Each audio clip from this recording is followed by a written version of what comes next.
else here is good with directions, but like I know north, south, east, and west. I will get you out of a forest if we're lost. I'm good at this. But I don't know this area yet that well at this point in my life. I know Mayfield, where we live. I know how to get 322 down Chesterland. I can get us into Chardon, and I knew the Burton area. I knew that 44 and 90 would get me to my mall. But that's what I had so far. And so I had to make a journey to Paynesville to do something. I don't remember what the something was that I had to do in Paynesville, but it wasn't something fun. And I remember leaving from Burton and going, I must go to Paynesville, and I must get bread for Denise on the way home because she wanted bread. That's all I remember about this. And so I go to Paynesville. I make it there fine. And then I do whatever it is that I did, and it sucked the life out of me. Like nighttime with the flu sucked the life out. You know what I'm talking about? Like where you just want to go lay down. It's like one of those days. I'm just exhausted. And I'm like, I know south is Chardon, and Chardon will have a store with bread, and then I will go home. And so I head south. And somewhere on that journey south, I must have hit a road that was going south and then went hard east, and I did not catch that was happening. And there were not phones nowadays that tell you things like, redirect, turn this way. It was just, you had to know where you're going. And about, I don't know, a half hour into not knowing where I was, I had to turn around and come back and loop, and I still didn't know where I was. I had never gone up Old 44 here in my life. I just knew that church goes this way, go back into town. And since my home base was Burton at that point, it was south of there is where most of my life existed. It wasn't north of Chardon. And so after like just this disaster of driving around and just wanting to go home, and I'm like exhausted, I'm like, I hate today, will it ever end? I come up and down a hill right here, and I see a sign that says Chardon, and I go, oh, I know you. And I look and I'm like, oh, that's my church that I've been going to for like a couple weeks. Like I know roughly where I am. There's a store around here that starts with an H, and it will have bread. It's to the right. And I cut down Fifth Avenue, and right about where Chip's Clubhouse is, I hear, whoop, whoop. And I'm like, oh, this is not good. And one of Chardon's finest comes up and has me roll down the window, which I believe, no, it was an automatic window. If you'd like to picture this better, I usually paint better pictures. I was driving a Dodge Caravan, a 1990-something, dark iris. That's shimmery purple. My friends used to call it the purple school truck. It was my DJ van so I could move equipment around in. Driving this purple van, I roll down the window, and the officer says, where are you going in such a hurry there, big guy? And at that point, he must have seen the complete and utter defeat of my life. And I just looked at him and I went, I've been lost for almost an hour trying to get from Paynesville to Chardon because I'm not really from around here much. And my wife wants the bread. And I just wanted to go to the store that has the bread and go home. And I must have hit something in his core because he went up and I heard him run my plates and stuff. And he goes, all right, man, go get the bread, slow down. So I don't know if you're in here, if that story was ever told to you by a police officer that you know, but if you thank him, that was the one good thing that happened today. So I get back, go get the bread. So roughly 25, whatever minutes it takes to get bread and get home, I get home. And end my journey and have completed my task, which, by the way, Denise already got bread and did not need it. So that was awesome. But I bring this up to you because I ever wonder if you ever started out at some point, maybe on a journey that was really long for months, or maybe it was a journey for the day, where you had in your head that you were in control of something. You thought, I would go here, and I would get to my goal, and I would be done. And it would work the way I wanted. And it didn't happen that way for you. So today we're going to talk about Paul, not me, Paul, although we will talk a little bit about me, Paul. But we're going to talk about Paul the Apostle, who was credited for a lot of really cool stuff. And a lot of the stories that we hear out of the Bible, and a lot of stories we just hear about people in general, we get to see the end of the story and look back. And sometimes that makes us think that they knew what they were doing all the time. And I kind of want to focus on the other side of that. So backstory on Paul. Paul used to be called Saul, which for whatever reason in my head was like, if you grew up a church person, you're like, Saul must be a bad name. Well, it was the name of a king. It was a good Hebrew name. And he was a good dude. He grew up with a family that wasn't super wealthy. They were what you call artisans. They made leather work and tents. And they lived in an area called Tarsus, which is in Turkey. And if you're not a map person, but you kind of get an idea of the world, Turkey is in the Mediterranean Sea area. Like most people know the Italy boot thing, right, in the Mediterranean Sea. If you keep going a little bit further east, it's kind of the top part right on the end. And then right down below there would be Jordan, and then Syria, and then Lebanon, and then Israel, and Jerusalem, which a lot of us have seen that on the map over there. And so his family had enough money that they could move their family and get up and leave and move to Jerusalem one day because they wanted their son, Saul, to be a guy who knows the word, who knows the Jewish law and the scriptures. And they took him there to be trained by a pretty important Jewish teacher, a rabbi there. And he made a plan at that point of who he was going to be. At a very early age when he started schooling, I'm going to be somebody that fights for God. I am going to be a guy who knows my scriptures, who is going to be really awesome at this. And he worked really hard at it. They couldn't probably afford, like you think now Bibles, like you can get a Bible anywhere. There's people that actually walk around giving you Bibles. Back then, it was on giant scrolls, and owning a copy of that meant you had some money. So if you wanted to know the scriptures and you weren't rich, you had to memorize it, and he did. Like he had scriptures memorized. He had laws memorized. He became a Pharisee, somebody that was really into knowing every rule and following them so strictly. And we make fun of that in church now. We look at that and those Pharisees think they're perfect and Jesus didn't like them because we're on that part. But at the time, you think about this person. This is a dude who devoted his life to the God of Israel, the same God you worship, and wanted to be as good and as perfect as he could be for that. Now, we do a lot of things sometimes. We like to put down Paul in the Bible as we preach about some of the things he was before and how he changed and how God had changed him. But there's a lot of us now that probably fit that role, that we really work hard at something when we don't really know where we're going. And we think we're doing the right thing and maybe we don't. So I kind of give him a break on this one. And so I want to ask, as you're thinking about this, did you know, like Paul knows, at that point, he's like, I'm going to be this guy. How many of you feel like you knew that? Like, when can you think back to your schooling and had an idea of what you wanted to be when you're in middle school? Can you think back to high school and think you knew what you were going to be? Like, here's me in middle school, and I see you in your book bag, and you're going to middle school, and you're like, I'm going to be this when I grow up, or I'm going to be this when I'm in high school, or if you happen to go to college or didn't go to college, or when you got married, I'm like, this is what I'm going to look like when I'm 40, or this is where I'm going to be when I'm 35. Can you think back to that? For a second, you got that in your head? Well, I told you to learn something about me too. I can. There's a lot of things that are important that I don't remember, but there's some things I do remember about me. When I was in 5th or 6th grade, there was this awesome TV show doing reruns called The Brady Bunch. Show of hands, how many people watch The Brady Bunch enough to kind of know what I'm talking about? Excelente. All right. Now, I say this carefully because my parents did an awesome job of making sure we had enough to get by, but we were up in rural Appalachian. We didn't have a lot of stuff. And we lived in an old farmhouse.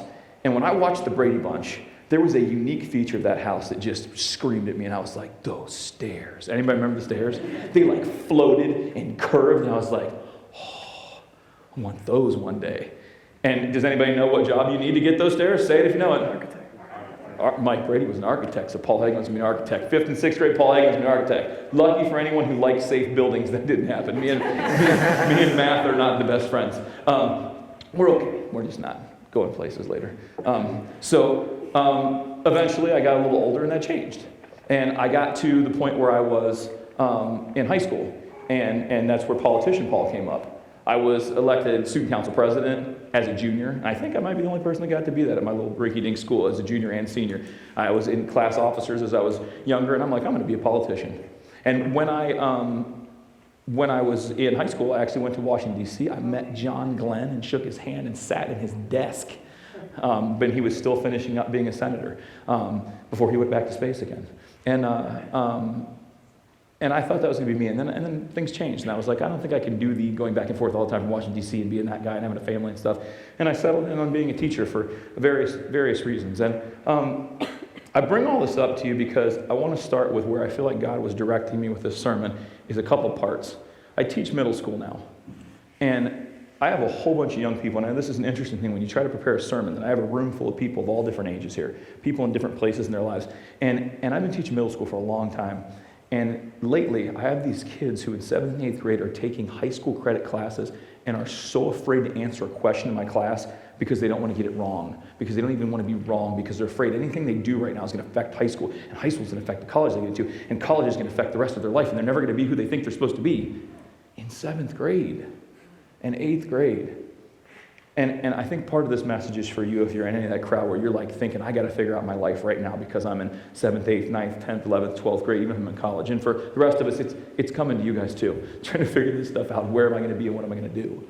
Although I do have some students who probably should be stressed a lot more. So if you're in that category, like where you literally forget that there's a quiz after I like wrote it on your head with Sharpie backwards, you'd see it in the mirror in the morning, you're like, what's that mean? Because the quiz. Like you might want to stress a little bit more. But But knowing where we're going is kind of an interesting thing. And so I want to jump in and ask some people something. I do the crowd participation a little bit. You already did with the hands on the first one. I want to do a quick poll. For those of you that are in your 25s, 30s, 35s, 40s, 50s, 60s, you've gone in some place. You've started with where you were in middle school and now you're somewhere. If I drew a line that went like this, here's you in middle school or high school, here's you now. Did the line go like this when I got to here? Or did it go like this? And then you got here. How many people would be willing to raise their hand and say that where I'm at now, whether for good or bad, is not where I thought I was going to be? Look around, everybody. Please keep those hands up. Look around, everybody. Everybody, look around. A lady named Madeline Levine is a psychologist that's been doing this for years, studying people and what they want to do with their lives. And she's asked that question to over 100,000 people. And without fail, the numbers are about the same as this room. That less than 10% of the people can say that their life was a straight line. That where they thought they were going to be and where they ended up, for better or worse, is not where they planned to be.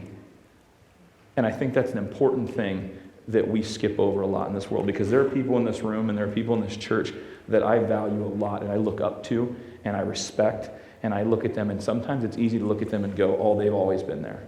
They figured everything out and they have this awesome life and they have this awesome family because they knew what they wanted and they were better prepared than me. And I think it's important that they share with the people that care about them, and that you share with the people that you care about, that life doesn't always work that way. And that sometimes that's really good, that life doesn't work that way. That sometimes the things that turn us around and spin us and get us in different directions are meant to do that, to put us right where we're at now. So the first point I want to make to you in today's sermon has a lot to do with the fact that where you're at right now is kind of important. And that it doesn't really matter where you're at right now as long as God's in it with you. Are you with me on that? You understand what I'm saying? It doesn't matter where you're at right now.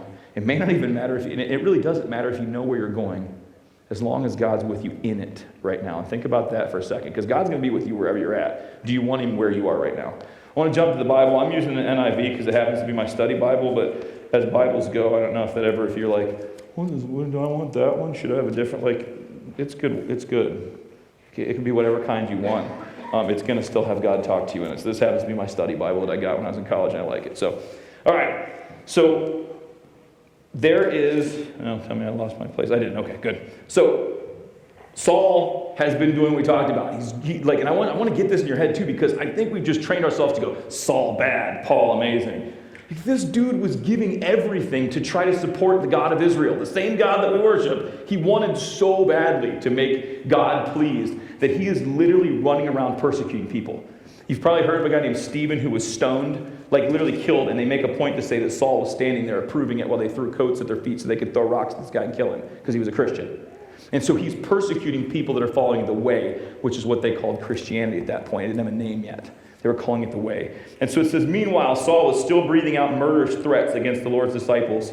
He went to the high priest and asked him for letters to the synagogues in Damascus, so that if he found any there who belonged to the way, whether men or women, he might take them as prisoners to Jerusalem.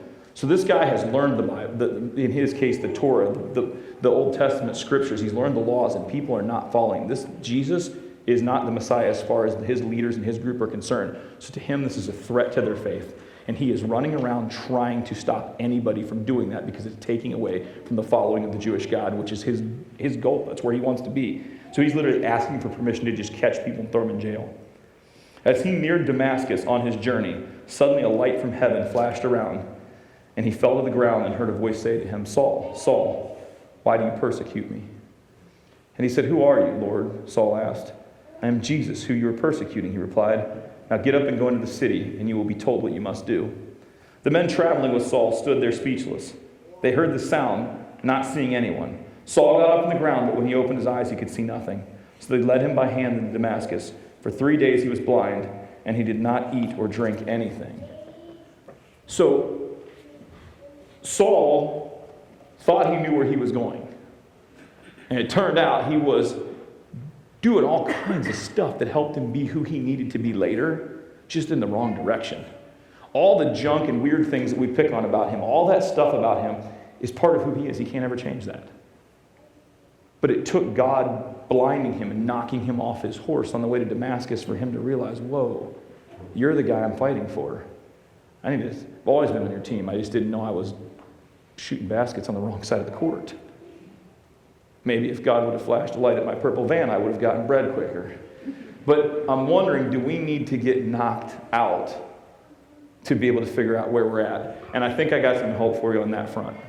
And so part 2 of what we're trying to talk about today, which will be a little quicker than part 1, in case anybody's keeping tabs, is, do you know who you are? And I want to ask it again. I want you to think about that for a second. Do you know who you are? Because I think Paul thought he knew who he was. Or Saul, as the case would be. Saul thought he knew who he was. And I don't think he did. I think he knew who he was when he started learning. And as he went forward, he forgot to stay in contact with God and figure out who he really was. You see, I've had a lot of changes in my life recently. Many of you know I was worship leader here for a while, and I've stepped down and spent more time with my family.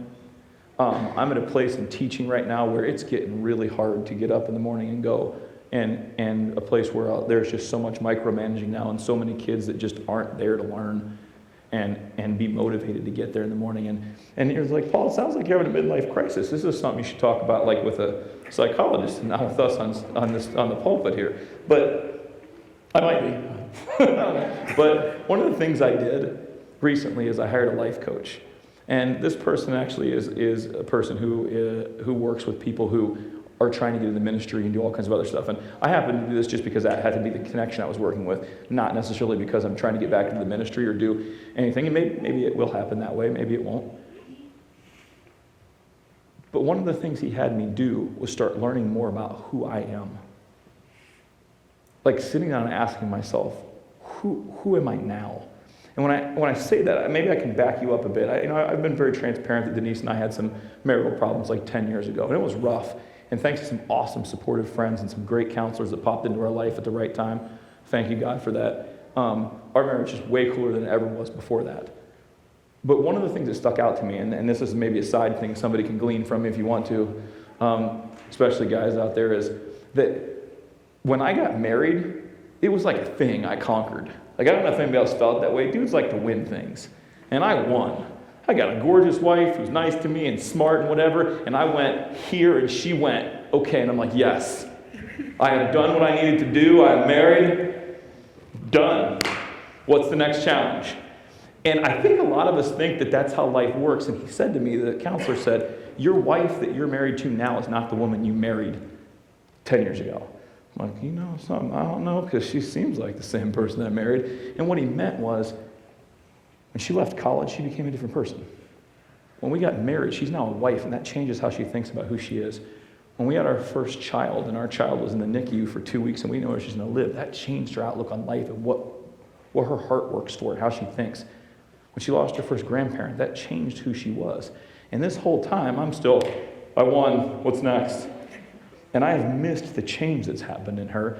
And when I realized that and started working on trying to figure out who she is now and what makes her tick and move and think, it made me so much better of a husband because I started realizing this is what happens. She's changed, and I need to continually work at doing that. The dumb part, dudes, is this. And ladies, if you want to pick up on this in case you didn't pick both sides up, it took me until about 5 months ago when I was working on this project to go, if wife change as get older, husband change also. Maybe ask husband himself if he different now. And I was like, oh, different. And I realized that I have been running through my life at 110 miles an hour, not knowing why I'm doing it or what I'm doing anymore. I used to have a purpose in things. I used to have a reason why I did stuff. And now it's my reason is get to the next day, get to the next day, get to the next day.